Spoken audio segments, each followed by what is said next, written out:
Our ship was being crushed like a tin can. I watched the Endurance, the strongest ship ever built for polar exploration, scream and buckle as the Antarctic ice squeezed her to death. The sound was unbearable, wood splintering, metal groaning, the ship we'd lived on for 10 months, dying slowly in front of us.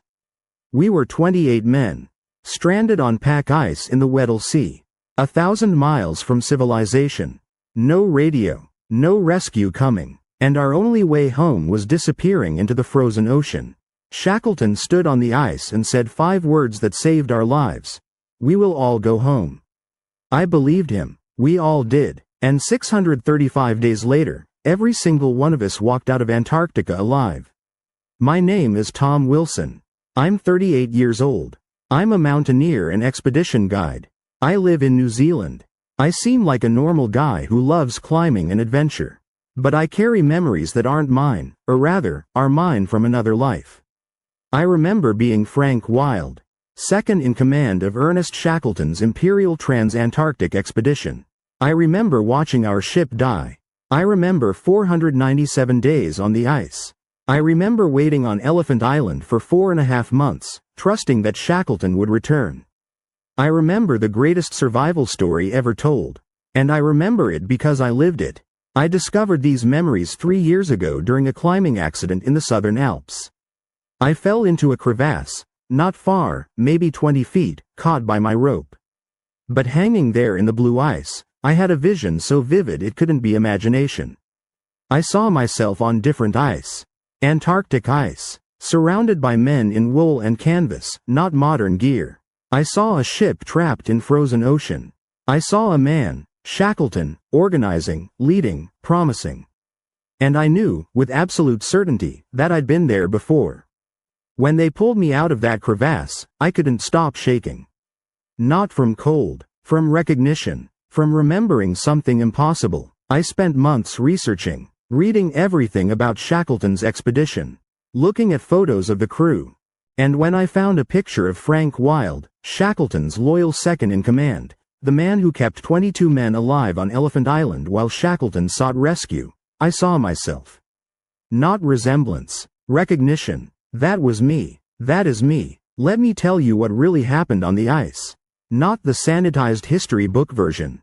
The real story. The terror. The hope. The impossible survival. August 1914. We left England on the Endurance with a simple goal.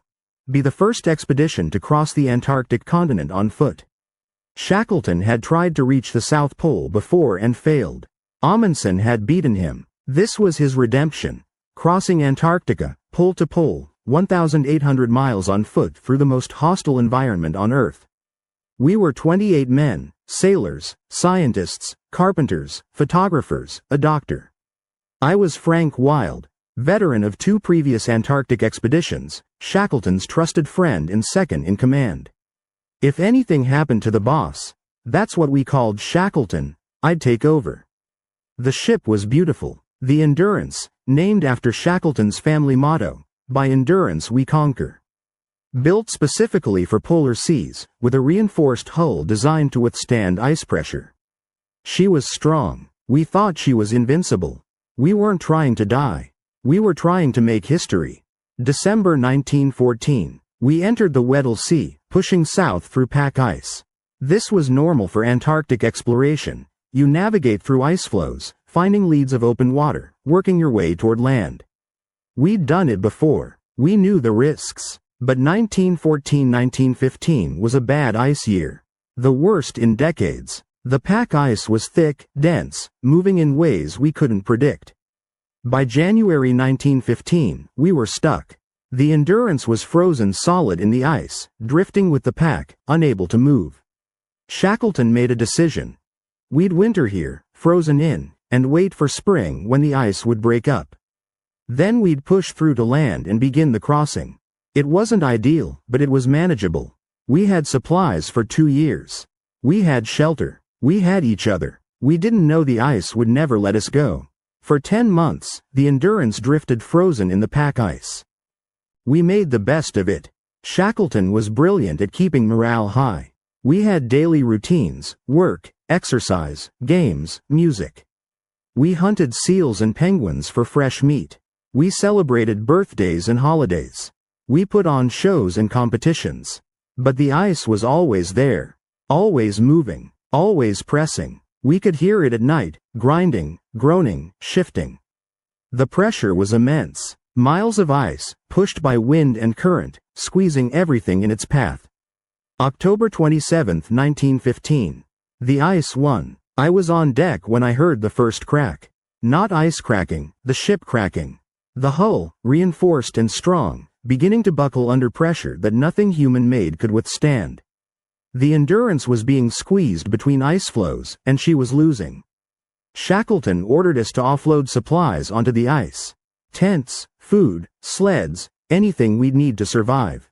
We worked frantically, knowing the ship was dying, knowing we were about to lose our only shelter in the most hostile place on Earth. The Endurance fought for days. We watched her suffer. The beams cracked. The deck twisted. The masts bent. On November 21, 1915, Shackleton gave the order to abandon ship. She was sinking, slowly, crushed by the ice that had held her captive. We stood on the frozen ocean and watched our home disappear.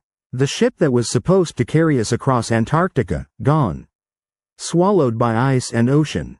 We were left with what we'd salvaged. 3 lifeboats, tents, limited food, and each other.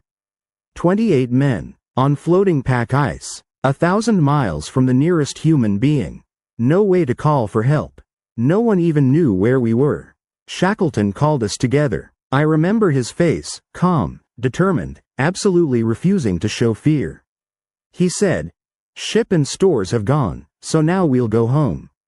Just like that, no panic, no despair, a simple statement of fact and intention.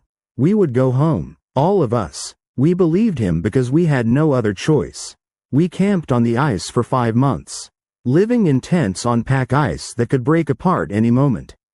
We called it Ocean Camp initially, then Patience Camp when we realized we'd be there a while. We were drifting north with the ice, slowly, hoping to reach open water where we could use our lifeboats. 5 months on floating ice. Let me tell you what that's like in excruciating detail. Because the history books gloss over this part, make it seem like we just waited on the ice. They don't tell you what that actually means. What it costs. What it takes from you. The cold was constant. Not just cold, Antarctic cold. I'm talking about temperatures that drop to -40 Fahrenheit and lower. At those temperatures, physics works differently. Your breath doesn't just fog.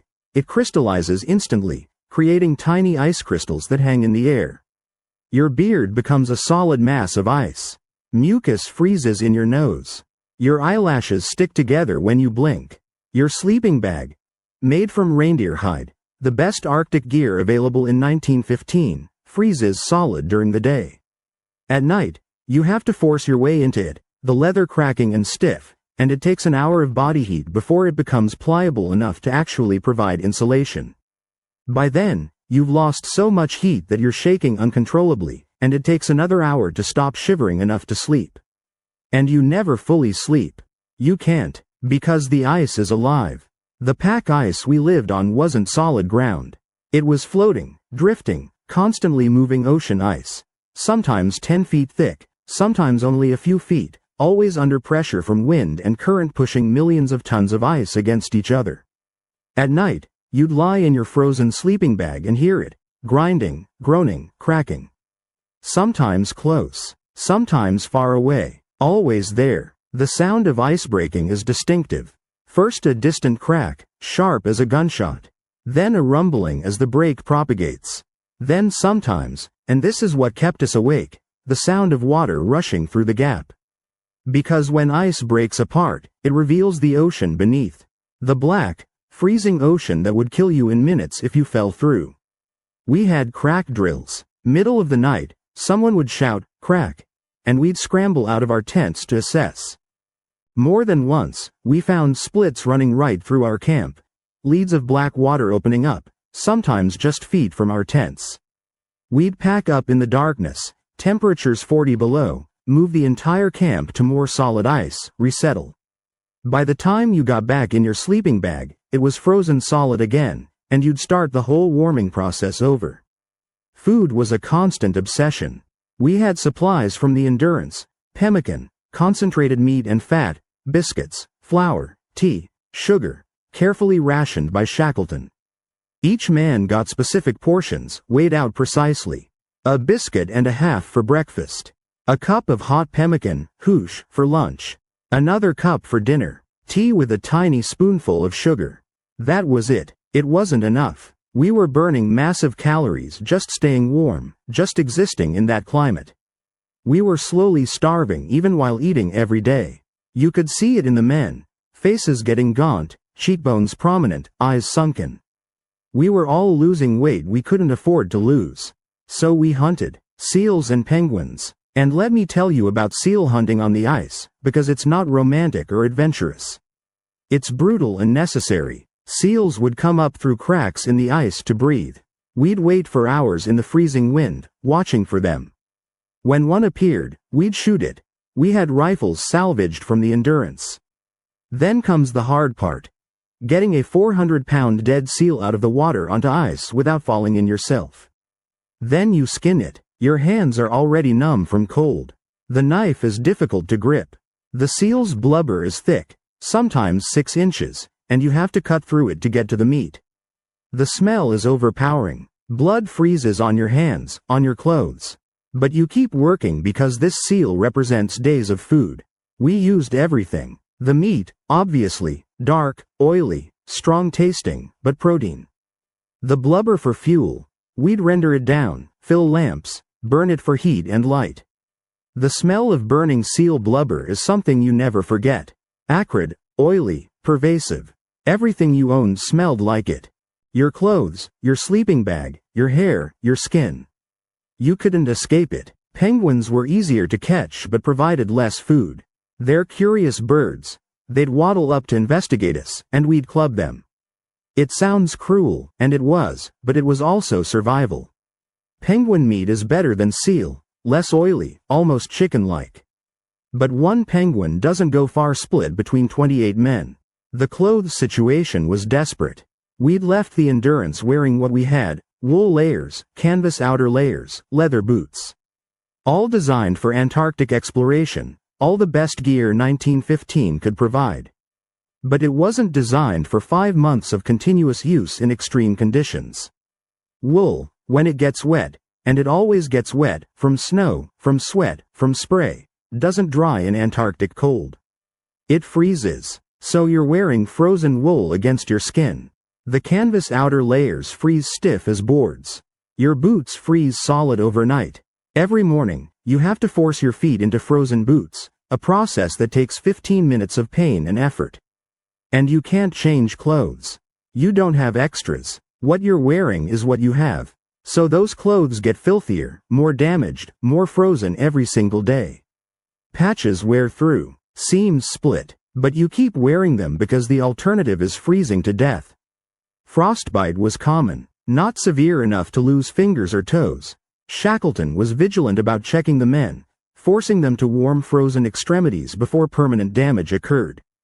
But painful, constant frostbite on fingers, toes, nose, ears. The burning sensation as frozen flesh thaws. The numbness when it freezes again. Over and over. Snow blindness was another problem. The Antarctic sun, reflecting off endless white ice, produces UV radiation that burns your eyes. We had dark goggles, but they'd fog up, freeze over, become useless. Some men developed such severe snowblindness they couldn't see for days, eyes swollen shut, tears freezing on their faces. We'd have to lead them around camp, help them with basic tasks, wait for their eyes to heal. But the worst part, worse than cold, worse than hunger, worse than discomfort, was the uncertainty. The not knowing. We didn't know if the ice would ever break up enough to use our boats. We didn't know if we were drifting toward land or away from it. We didn't know if anyone in the world knew we were missing or cared. We didn't know if we'd die out there, forgotten, frozen, our bodies eventually sinking into the Southern Ocean when the ice finally melted. And that uncertainty eats at you. Physically, you can endure amazing hardships, humans are tough. But psychologically, not knowing if your suffering has a purpose, not knowing if rescue is possible, not knowing if you'll see home again. That breaks men. Shackleton understood this. He kept us sane through routine, through purpose, through forced optimism that sometimes felt absurd but was absolutely necessary. We had daily schedules. Wake at a certain time. Breakfast. Work assignments. Seal hunting. Ice watch. Equipment maintenance. Camp organization.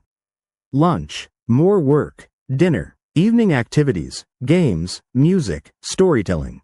Sleep. Repeat. The routine gave structure to days that would otherwise blur into meaningless frozen misery. It gave us purposes beyond just, don't die today. It kept our minds active, our bodies busy, our spirits from collapsing entirely.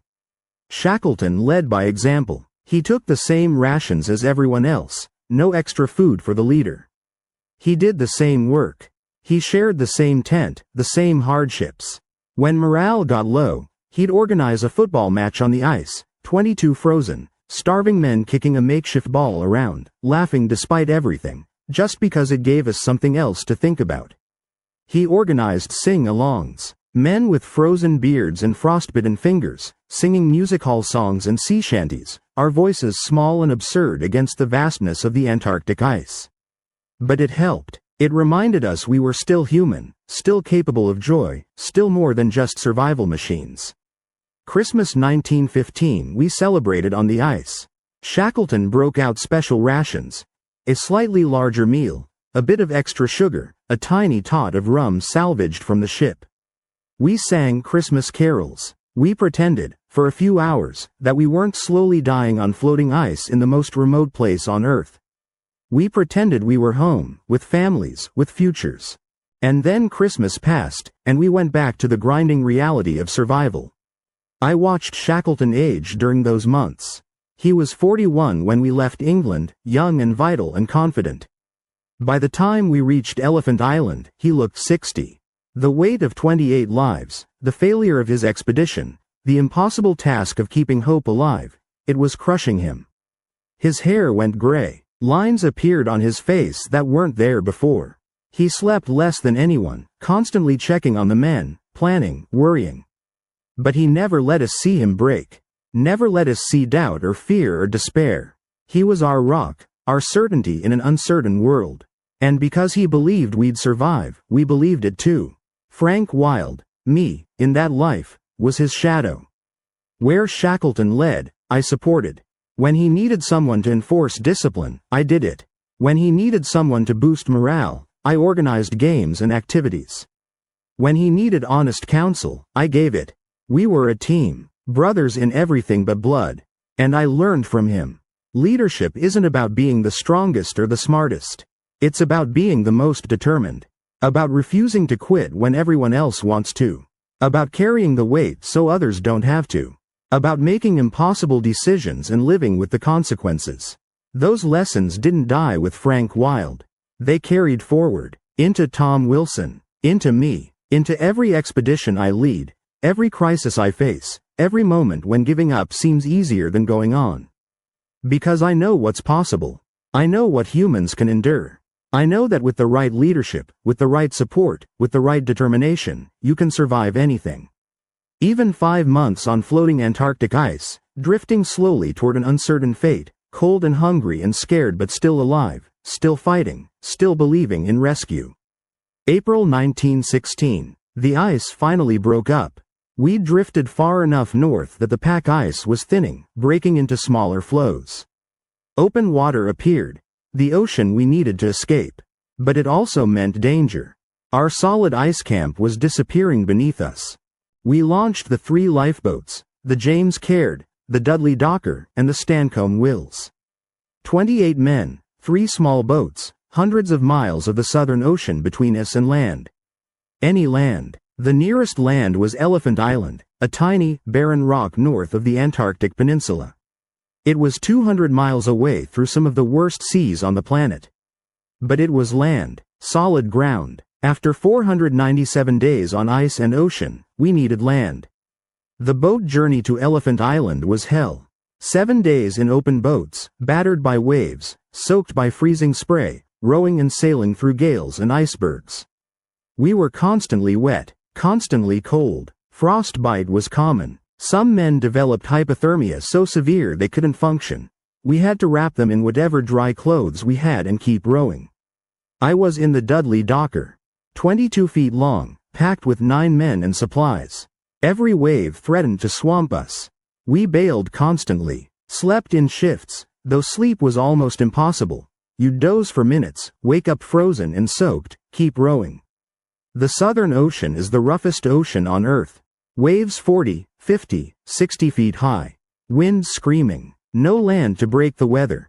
Just water circling the globe endlessly, building massive swells. Our boats were toys in that ocean. We should have died, but Shackleton navigated perfectly. Even exhausted, frozen, half-starved, he got all 3 boats through that nightmare. On April 15, 1916, we landed on Elephant Island. First land in 497 days. We kissed the rocks. Grown men, crying and laughing, kissing frozen rocks because it was solid land. No more drifting ice. No more floating uncertainty. Land. But Elephant Island was barely an improvement. A barren, windswept rock. No food except seals and penguins. No shelter except what we could build. And no chance of rescue. Elephant Island was so remote, no ships ever came there. If we stayed, we'd die slowly instead of quickly. Shackleton made the call. He'd take 5 men and sail for South Georgia Island, 800 miles away. There was a whaling station there, civilization, rescue. It was an insane plan. 800 miles in a 22-foot lifeboat across the worst ocean on Earth. But it was our only chance. I stayed on Elephant Island with 21 other men. Shackleton chose his crew for the James Caird. Captain Worsley, our genius navigator, Tom Crean, tough as nails, and 3 others. He didn't choose me because he needed me to lead the men left behind. To keep them alive, to keep hope alive while he sailed into almost certain death seeking rescue. Before he left, Shackleton took me aside. I can still hear his voice. "Frank, I'm counting on you to keep them going. I'll be back, I promise. Keep them believing that," I said. "Don't worry, boss. We'll be ready when you come." On April 24, 1916, we watched the James Caird sail away. 6 men in a tiny boat, disappearing into the gray Southern Ocean. We didn't know if we'd ever see them again. And then we waited. 4.5 months. 128 days on Elephant Island, waiting for rescue that might never come. Let me tell you what waiting feels like when every day might be your last, when hope is the only thing keeping you alive, when you're responsible for keeping 21 other men from giving up and dying. We built a shelter from the 2 remaining boats, the Dudley Docker and the Stancomb Wills, turning them upside down and piling stones around the edges to create walls. It was cramped beyond belief. 22 men in a space maybe 20 feet by 10 feet. You couldn't stand up, you could barely sit. We slept packed together like sardines, sharing body heat because it was the only way to survive. The smell was indescribable. 22 men who hadn't bathed in over a year, living in frozen clothes, sleeping in bags that hadn't been cleaned, eating seal and penguin, no ventilation, no way to escape the stench. You'd think you'd get used to it, but you don't. It just becomes part of the background misery. We called our shelter the Snuggery, with bitter irony. There was nothing snug about it. It was dark, one small opening for light and air, but we kept it covered most of the time to retain heat. It was cold. The wind screamed outside, and even packed together we were always cold. It was wet. Condensation from our breath froze on the inside of the boat hull above us, then melted and dripped on us constantly. But it kept us alive. Barely, miserably, but alive. Food was the same monotonous cycle, seals and penguins. We'd organized hunting parties. Men would go out onto the rocky beach, club seals, drag them back, butcher them. Every part of the seal got used. Meat for eating, blubber for fuel, skin for repairs, bones for tools. Nothing wasted. But seals were unpredictable. Some days we'd find several. Some days none. When hunting was poor, rations got tighter. We were already operating on starvation-level calories. Any reduction meant men getting weaker, more susceptible to cold, more likely to give up. I instituted strict rationing as leader of the island camp. Equal portions for everyone, no exceptions. Even the sick got the same rations. We couldn't afford to waste food on men who might die anyway, but we also couldn't create a situation where men felt abandoned. Everyone got the same. Everyone suffered equally. That was fair. That maintained morale. We kept routines. Not as elaborate as on the ice. We were weaker now, more limited. But we still had schedules. Wake at a certain time. Breakfast. SEAL hunting duty rotation. Equipment maintenance. Lunch. Rest period. Dinner. Evening in the shelter. Telling stories. Playing word games. Anything to keep minds active. The stories were important. Each man would tell about his life before the expedition. Where he grew up. What he did. Who he loved. Plans for when we got home. And we always said, when, never, if. The carpenter talked about the house he'd build. The biologist talked about species he'd study. The photographer talked about the exhibition he'd create from his plates. We kept hope alive through imagination. Through planning futures that seemed increasingly unlikely but that we refused to stop believing in. I told them about Shackleton. Every doubt, every fear, every whispered, "He's not coming back," I countered with certainty. The boss will return. I know him. If there's any possible way to reach us, he'll find it. He promised. He keeps his promises. Did I actually believe it? Some days, yes. Some days, absolutely. Shackleton was the most determined man I'd ever known. If anyone could sail 800 miles in a lifeboat and cross unmapped mountains, it was him.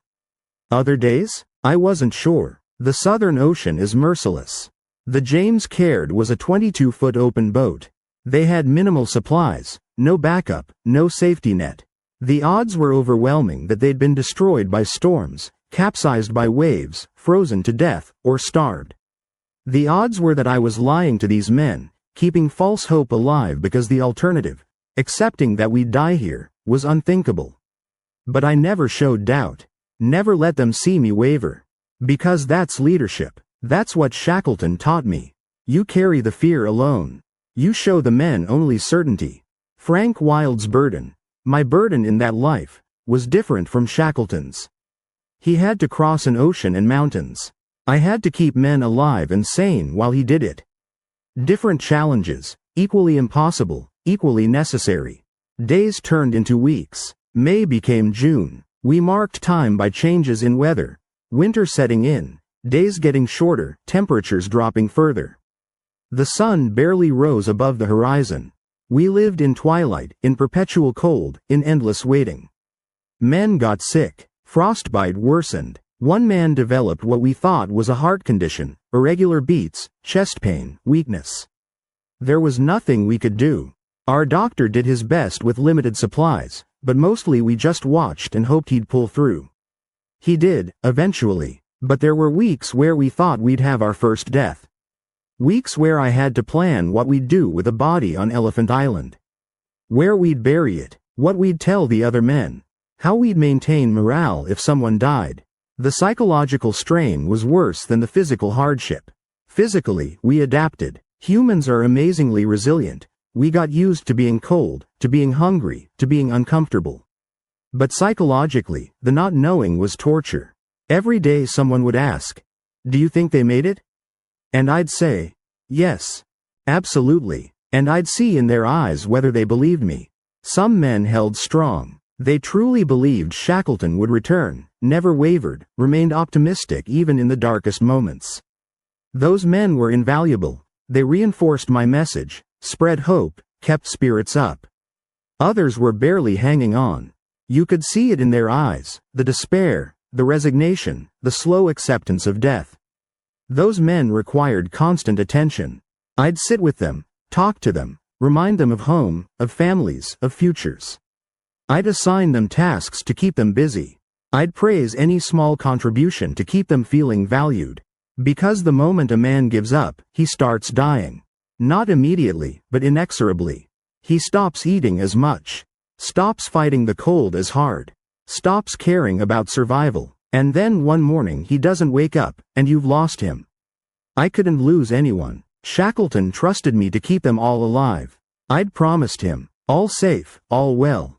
That was my job, my only job, keep 22 men alive until the boss returned. June became July, winter in Antarctica, the darkest, coldest, most brutal time. We were weaker now, skinnier, exhausted from months of malnutrition and exposure. Every day was harder than the last. And still no ship, no rescue, no sign that Shackleton had even survived his journey, let alone organized a rescue mission. Doubts grew. Men started saying it openly now, he's not coming back. We're going to die here. We should try to sail the remaining boats to civilization ourselves. That last suggestion was particularly dangerous.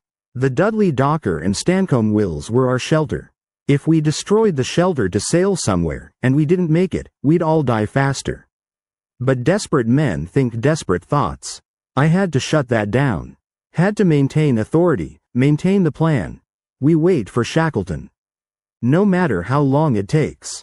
We wait. There were arguments. Men challenged my leadership, said I was condemning them to death through inaction, said we should at least try something rather than sit here and starve slowly. I understood their frustration. God, I felt it too. The helplessness of waiting, of depending on someone else for salvation. But I also knew Shackleton. Knew that if he was alive, he was coming. And if he was dead, then sailing ourselves wouldn't help. We'd die at sea instead of on land. So I held the line. We wait for the boss. Those are the orders. We all agreed. We wait. July became August. 4 months now since Shackleton left. Statistically, he was almost certainly dead. No one survives that long on a rescue mission through Antarctic seas. The reasonable conclusion was that we were on our own. But I kept believing, or pretending to believe. The line between genuine faith and necessary delusion had blurred. Maybe he was dead, maybe we'd die here, but giving up guaranteed death. Believing in rescue, however unlikely, at least gave us a chance. August 30th, 1916. A day I will never forget across any lifetime. I woke to shouting. Unusual. We were usually quiet in the mornings, conserving energy. But this was different. Excited shouting. Impossible shouting. Ship. There's a ship. I crawled out of the snuggery. We couldn't move fast, we were too weak, too stiff. Stumbled onto the rocky beach. And there, a mile offshore, was a ship. A real ship. Not a mirage, not a hallucination. A ship. And rowing toward us in a small boat. I could barely see through the telescope. My hands were shaking so badly, was Shackleton. The boss. Back from the dead, just like he promised. The men around me were crying, laughing, hugging each other, shouting incoherently. 4.5 months of waiting, of doubt, of slowly dying, and suddenly salvation. Rescue. Home. I stood there watching that boat approach and felt something break inside me. The burden I'd been carrying, the responsibility, the fear, the determination, it all released at once. I started shaking, not from cold, from relief, from emotion too big to contain. Shackleton landed on the beach. He looked terrible. Gaunt, aged, exhausted beyond measure. But alive, standing, here, his first words. Are you all well? I managed to speak through tears I couldn't control.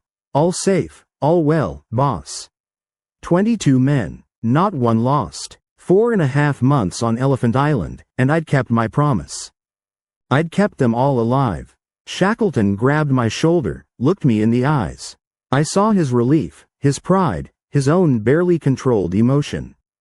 Good man, Frank, I knew you would. We loaded onto the rescue ship, the Chilean steamer Yelcho, the 4th attempt to reach us after 3 previous rescue missions failed due to ice. The men could barely walk. Some had to be carried. We looked like skeletons, like ghosts, like men who'd been dead for months. But we were alive, all of us. 635 days since we'd entered the ice. 28 men had started this expedition. 28 men came out. Not one death. In the greatest survival story in exploration history, perfect success. On the ship, we ate real food. Bread, meat that wasn't seal, vegetables. Our stomachs couldn't handle it at first. We'd vomit, eat more, slowly adapt. We bathed for the first time in over a year. We wore clean clothes. We slept in beds, But mostly we just sat there in shock, unable to believe we'd survived. Unable to process that the nightmare was over. Shackleton told us what he'd done. The James Caird voyage, 16 days through hell. Landing on South Georgia's cliffs. The mountain crossing with Tom Crean and Frank Worsley. Reaching the whaling station looking like wild men from ancient times. The whalers thinking they were ghosts. Then organizing rescue. First attempt turned back by ice. Second attempt, same. Third attempt, same. Fourth attempt, the Yelcho, finally broke through. 4 months of trying to reach us, never giving up, always believing we were still alive. I knew you'd keep them going, Frank, he said. I knew I could trust you. Trust. That's what it came down to. Shackleton trusted me to lead the Elephant Island men. I trusted him to return. The men trusted both of us to get them home. And that trust, that absolute faith in each other, saved 28 lives. Frank Wild lived until 1939. He never achieved fame like Shackleton did. Never got the recognition he deserved. But he didn't need it. He knew what he'd done. Knew he'd been part of something greater than himself.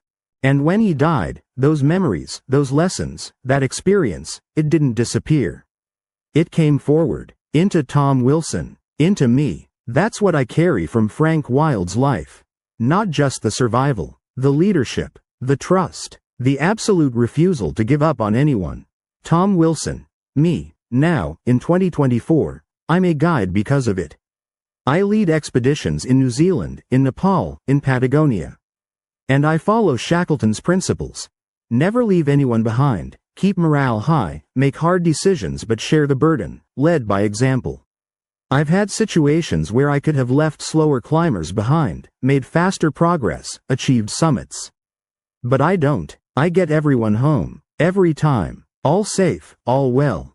Because I remember what real leadership looks like. Let me give you a specific example. 2 years ago, I was guiding a group up Aoraki, Mount Cook in New Zealand. The highest peak in the country. Challenging but achievable for experienced climbers with good conditions. We had 8 clients, 2 other guides, perfect weather forecast. Day 2 of the climb, one of our clients, a fit, experienced climber in his 40s, developed what we thought was altitude sickness. Headache, nausea, disorientation. At 10,000 feet on a glacier, this is serious but manageable. Standard procedure. Descend immediately with one guide while the rest continue. But something felt wrong. His symptoms were off. Too sudden. Too severe for the altitude. I made a call. Everyone descends. Abandon the summit. Get him to medical care immediately. The other guides questioned it.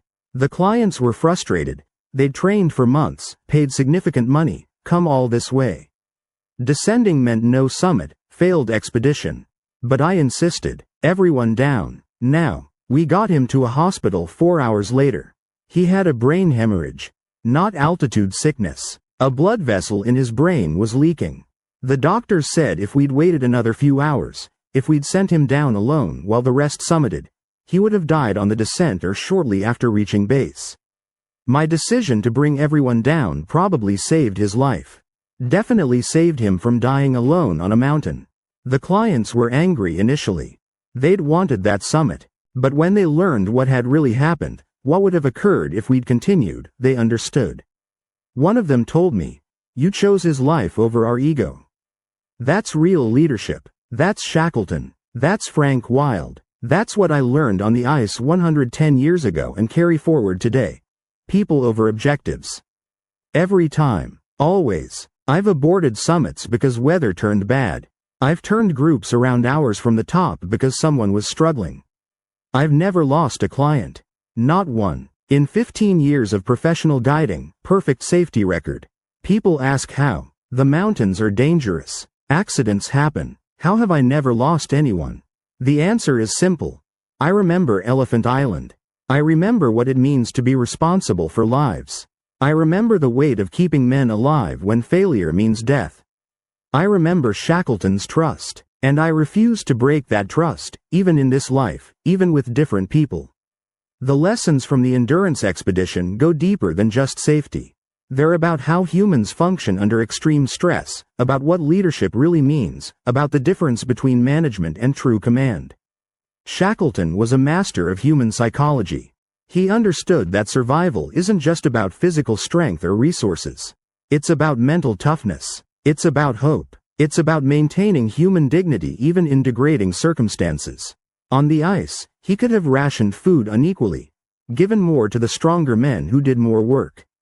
Logically, that makes sense. But he didn't. Everyone got the same ration. Because inequality breeds resentment, and resentment kills morale faster than hunger. He could have kept himself apart, maintained distance as the commander, stayed in a separate tent, emphasized his authority. But he didn't. He shared the misery, slept in the same conditions, did the same work, showed us that rank didn't exempt him from suffering. He could have made decisions autocratically, just ordered us around without explanation. But he didn't. He explained his reasoning, invited discussion, made us part of the decision-making process. That gave us ownership, made us invested in outcomes. And he never showed despair. Never. Even when he must have been terrified, and he was human, he had to be terrified sometimes, he never showed it to us. He carried that burden alone so we didn't have to. That's the hardest part of leadership. Carrying fear alone, showing only confidence, being the rock that others depend on even when you're crumbling inside. I know what that feels like. On Elephant Island, I had nights where I thought Shackleton was dead, where I believed we'd all die there, where I wanted to just give up and stop fighting. But I couldn't show the men that. Couldn't let them see my doubt. Had to wake up every morning and project absolute certainty that rescue was coming. That's exhausting. That's lonely. That's the price of command. Tom Wilson carries that now. When I'm on expeditions and things go wrong, weather turns, someone gets injured, equipment fails, I can't panic. Can't show fear. Have to be calm, confident, decisive. Even when I'm scared. Especially when I'm scared. Because the people I'm leading look to me for cues. If I'm calm, they're calm. If I panic, they panic. My emotional state sets the tone for the entire group. That's what Shackleton taught me. That's what Frank Wild learned. And that's what I practice every single day. The Endurance Expedition also taught me about trust. Real trust. Not the superficial trust we talk about in corporate team building exercises. Deep, life or death trust. Shackleton trusted me to keep 22 men alive for months with no support, no contact, no backup plan. That's terrifying trust. If I failed, they all died. If I gave up, if I lost control, if I made bad decisions, 22 men would freeze or starve on Elephant Island. But he gave me that responsibility anyway. Because trust isn't about safety. Trust is about believing someone will do everything humanly possible even when success isn't guaranteed. And I trusted him. I trusted that if there was any possible way to reach us, he'd find it. I trusted him to cross the Southern Ocean in a lifeboat, to climb unmapped mountains, to organize rescue, to come back. That trust sustained me. When men questioned whether Shackleton was coming, I could say, yes, with absolute conviction because I trusted him. That trust wasn't naive faith. It was based on knowing the man, knowing his character, knowing he'd die trying rather than abandon us. Real trust like that is rare. Most people never experience it. Most people go through life with conditional trust. I trust you if, or, I trust you when. But Shackleton and Wild had unconditional trust. I trust you, period. I try to build that with the people I work with now. My co-guides, my clients, my partners. I want them to know that I will not abandon them, no matter what. That I will get them home or die trying. That my word is absolute. And in return, I need to trust them. Trust them to follow my lead in crisis. Trust them to be honest about their limits. Trust them to support the group even when it's hard. That mutual trust. That's what makes impossible things possible. That's how you survive 635 days in Antarctica. That's how you cross oceans in lifeboats. That's how you keep 22 men alive waiting for rescue. Trust. The modern world has lost some of this. We live in a society of hedged bets, of backup plans, of insurance policies and legal disclaimers. We don't need absolute trust because we have systems and safety nets. But on a mountain, in a crevasse, in a storm, you need real trust. You need to know absolutely that the person on the other end of the rope will hold you. That your guide will make the right call. That your team has your back. That's what I try to create. That's the culture I build.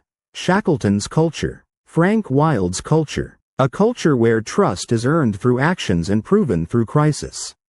People ask me if I believe in reincarnation. If I really think I was Frank Wilde in a past life. If these memories are real or just elaborate imagination. Honestly, I don't know. I can't prove it. There's no scientific test for past life memories. Maybe it's all psychological. Maybe I identify so strongly with Frank Wilde that I've convinced myself I was him. Maybe it's coincidence that I became a mountaineer and guide, living the same values he did. But it doesn't matter. Real or not, the lessons are real. The leadership principles are real. The inspiration is real. Whether these are actual memories or just deep psychological connection to historical events, they've shaped who I am and how I lead. And they work. My clients survive. My teams succeed. My expeditions come home safe. All well. Every time. That's Shackleton's legacy. That's Frank Wilde's legacy. And now it's my legacy too. I'm telling this story now because the world needs Shackleton's leadership more than ever. We face global challenges, climate change, political division, economic instability, pandemics, that require the same kind of leadership the Endurance Expedition demanded. We need leaders who refuse to give up, who maintain hope even in desperate circumstances, who make hard decisions but share the burden, who lead by example rather than authority, who value every life equally, who build real trust. We need Shackleton's kind of leadership.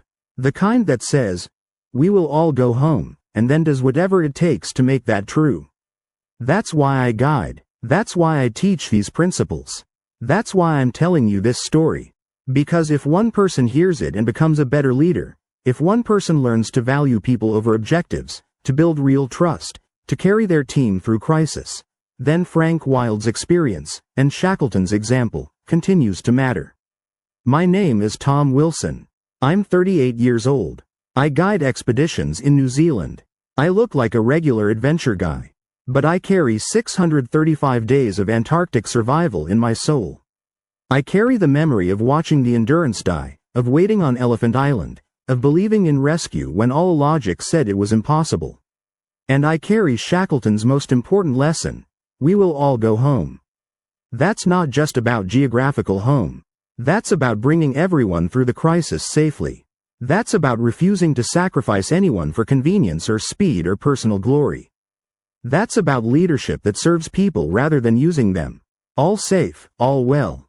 That's the standard. That's the goal. Every expedition, every crisis, every challenge. Because I was Frank Wilde.